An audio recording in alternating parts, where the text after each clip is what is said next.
Jail سے آ رہا ہوں اور مسلسل ہم تقریباً وہاں پر کوئی 2.5-3 گھنٹے کھڑے رہے. ان کا مقصد یہ ہے کہ خان صاحب کے حوالے سے اسٹیٹمنٹس جو ہیں آپ نے دیکھا میڈیا کے اوپر چل رہی تھی جنرل فیض کے حوالے سے یا دیگر. تو مقصد ان کا یہ ہے کہ کوئی خان صاحب کی اسٹیٹمنٹ جو ہے وہ کم سے کم آ سکے.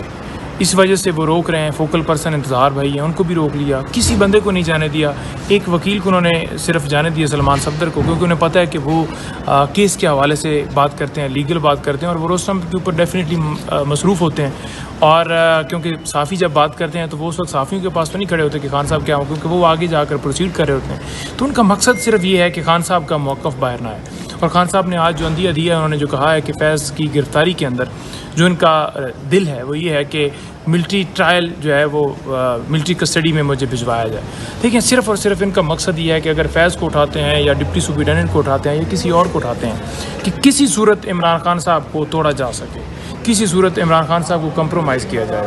میں آپ کو واضح کہنا چاہتا ہوں کہ 88 لوگ ہمارے اس وقت بھی ملٹری کسٹڈی کے اندر ہیں اور ان کے ساتھ بدسلوکی کی جا رہی ہے, غیر انسانی رویہ کیا جا رہا ہے. ان کے ساتھ جو کچھ ٹریٹمنٹ ان کے ساتھ ہو رہا ہے وہ ان کو پتہ ہے یا اللہ تعالیٰ کو پتہ ہے. لیکن آپ دیکھ لیں کہ 1 سال ہو گیا, 1 سال کے اوپر وہ فزیکل ریمانڈ کے اوپر, جو کسی قانون نیب ہے نا, نیب کا 40 دن کا ریمانڈ ہے, باقی ہے نا ان کا روٹین میں 14 دن ہوتا ہے, کسی کا اس سے زیادہ ہوگا. لیکن یہ 1 سال سے فزیکل ریمانڈ کے اوپر ان کے فیصلے محفوظ کر کے رکھے ہوئے ہیں کہ جو ہی ادھر سے اسٹے ختم ہو تو فوری فیصلہ سنا دیا جائے. نمبر 2 میں بات کرنا چاہوں گا کہ NOC ہو یا نہ ہو, اب کیونکہ NOC انہوں نے دی ہے اور NOC دینے کے بعد انہوں نے ہمارا جلسہ جو ہے وہ کینسل اگر کرنے کا کوئی ان کا پلان ہے تو PTI ہر صورت کرے گی. ہمارا ڈیسیجن ہے اس دفعہ کہ یہ پرامن احتجاج, جلسہ, جلوس, ریلی ہمارا حق ہے. باقی جماعتیں اگر آ کر یہاں پر بیٹھ سکتی ہیں نا, جماعت اسلامی اور دوسری, تو ہمارا بھی حق ہے. تو ہم انشاءاللہ 22 تاریخ کو یہ پاکستان کی تاریخ کا سب سے بڑا جلسہ انشاءاللہ تعالیٰ ہوگا. نمبر 3 بات یہ ہے کہ جو یہ ڈنٹونک یا دوسرے تیسرے جو آج بیانات دے رہے ہیں, ٹھیک ہے, کہ یہ ڈیجیٹل دہشت گرد تو آپ ہیں. آپ لوگوں نے جو 90 دن کا ٹائم تھا الیکشن نہیں کروائے, دھاندلی زدہ الیکشن کروائے, ڈاکہ ڈالا, لوگوں کو اغوا کیا, گرفتاریاں کی, چادر چار دیواری کا تقدس پامال کیا, اور اب آ کے لوگوں کو آپ ڈیجیٹل دہشت گرد کہہ رہے ہیں. رؤوف حسن کا مجھے دکھا دینا کہ کیا وہ جو اسکرین شاٹ چلا رہے ہیں کیا وہ جینون ہے, اور اگر جینون ہے تو اس کے اندر کیا اس نے ملک بیچنے کی بات کر دی ہے.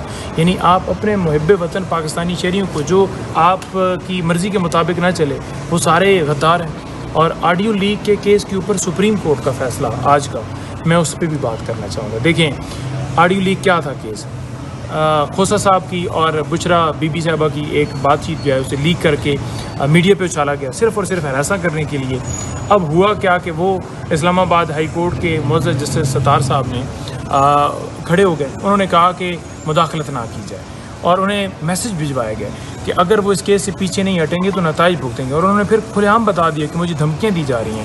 وہاں پر جناب پروٹیکشن کے لیے سپریم کورٹ کھڑی ہو گئی ہے کہ جناب وہ اس کے اوپر کارروائی مزید نہ بڑھائی جائے. تو لہٰذا یہ جو بی بی صاحب اور کھوسا صاحب کی جو آپس میں بات چیت تھی, ہو سکتا ہے انہوں نے خود ریکارڈ کر کے میڈیا کے اوپر دی ہو. یعنی حد ہوتی ہے ظلم کی, حد ہوتی ہے کسی ایک چیز کی. القادر ٹرسٹ کیس لگا ہی نہیں ہے اور قاضی صاحب بیٹھ کے ریمارکس دے رہے ہیں. قاضی صاحب کو میں واضح کہنا چاہتا ہوں کہ مہربانی فرما کر PTI کے کیسز سے خود کو علیحدہ کریں. ہم عدم اعتماد کی درخواست دے چکے ہیں, اور میں چیف الیکشن کمشنر کا بھی بتانا چاہتا ہوں, میرے حلقے کا وہ ووٹر ہے, اس کی بیوی نے بھی مجھے ووٹ دیا, اس کے بچوں نے بھی مجھے ووٹ دیا, اور میں نے اسے سینکڑوں کی لیڈ سے اسے گاؤں سے ہرایا کیونکہ اس نے پوری مخالفت کی ہے میری وہاں پر. ٹھیک ہے, تو یہ صورتحال ہے کہ اس وقت قوم کے ادھر کھڑی ہے, عوام کے ادھر کھڑی ہے, ان کے گھر والے کے ادھر کھڑے ہیں. یہ لاقانونیت ظلم کے اوپر نافذ جبر ہے. اور میں کہتا ہوں کہ آپ فی اور تمام ممبران فی الفور استعفیٰ دیں اور استعفیٰ دے کے گھر جائیں. آپ ملک کے اندر جو آپ نے ظلم کیا ہے, کمشنر راول پنڈی جو اس کا بیان ہے وہ ساری باتوں کی انڈورسمنٹ کر رہا ہے, اور انوار کاکڑ کی اسٹیٹمنٹ بھی انڈورسمنٹ کر رہی ہے. اسی لیے تو کمشنر راول پنڈی کو کسی جگہ کے اوپر پیش نہیں کیا جا رہا, کیونکہ اگر پیش کیا جاتا ہے تو ان کا پردہ چاک ہوگا. اگر قاضی صاحب سچے ہیں, خود کو سمجھتے ہیں کہ وہ